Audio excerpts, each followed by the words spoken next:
Les salariés de la RAST et la CFTC ont décidé de faire un rassemblement symbolique pour les 1 an de anniversaire, c'est un peu fort, mais en tout cas les 1 an de fermeture de la RAST. On a eu des avancées, des jugements contre le Conseil général, des jugements contre les AGS, mais concrètement, la grande partie des gens n'ont pas encore été réglés de leurs indemnités, n'ont pas encore trouvé de solution de sortie de crise.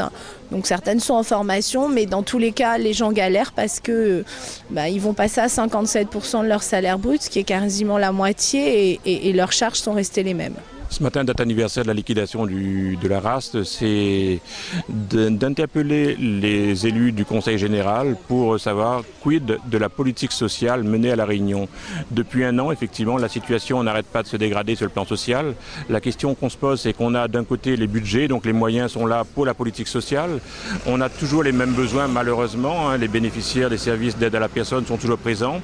Et le personnel pour articuler les moyens et les besoins sont là aussi, dans l'attente d'un travail, dans l'attente de leur emploi. Et nos politiques au Conseil général aujourd'hui sont toujours dans l'incapacité d'articuler les moyens et les besoins avec ce personnel qualifié et compétent. Alors on sollicitera une audience auprès de Mme Panchat pour voir exactement ce qu'elle peut proposer pour faire avancer ce dossier. Ce qu'il faut savoir, c'est qu'au niveau des procédures, la procédure a bien compris qu'il y avait transmission d'activité et continuité de l'activité, et pour cette raison le Conseil général a été condamné par le Conseil des prud'hommes de Saint-Pierre il y a quelques semaines, et la suite sera effectivement sur cette tendance au niveau de la cour d'appel où on fera la démonstration une fois de plus qu'il y a continuité de l'activité et qu'à partir de cela il devrait y avoir intégration de l'ensemble des salariés qui en font la demande. Je suis toujours chômage complet, comme je dis, on veut pas et on peut pas m'embaucher aussi.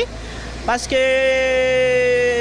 au niveau de la RAS, c'était seulement la RAS, la seule association à embaucher les TISF. Nous, on espère que la situation se débloque déjà pour ces salariés-là.